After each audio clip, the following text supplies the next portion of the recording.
விவாகரத்து கேட்டு மனு தாக்கல் செய்திருக்கிறார்.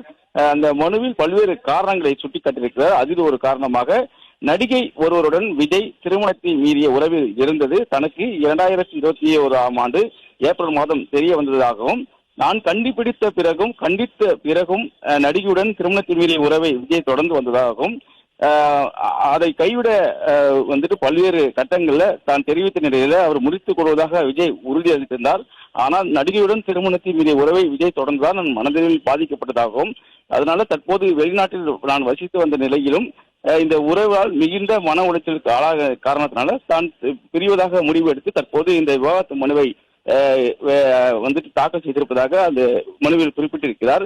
தற்போது அவர் வெளிநாட்டில் வசித்து வரக்கூடிய நிலையில ஏற்கனவே விஜய்க்கும் சங்கீதா அவர்களுக்கும் இடையிலான உறவு குறித்து பல்வேறு தகவல்கள் சமூக வலைதளங்கள்ல வெளியே வந்தது. குறிப்பாக கடந்த தாவேகா மாநாட்டில் அவருடைய தந்தையும் தாயும் இருந்த நிலையில மகள் மற்றும் சங்கீதா பங்கேற்றது குறித்து பல்வேறு கட்டங்களாக சமூக வலைதளங்கள்ல பேசி வந்தார்கள். குறிப்பாக சங்கீதாவுக்கும் விஜய்க்கான உறவு குறித்து பேசி வந்த நிலையில்தான் தற்போது பூதாகரமாக விவாகரத்தை கேட்டு மனு தாக்கலானது போடப்பட்டிருக்கிறது. குறிப்பாக செங்கல்பட்டு குடும்ப நல நீதிமன்றத்தில் தாக்கல் செய்யப்பட்டிருக்கும் நிலையில் அதில்தான் நடிகை ஒருவருடன் விஜய் திருமணத்தை மீறிய உறவில் இருந்ததாக அவர் குறிப்பிட்டே அதனால்தான் தான் மன உளைச்சல்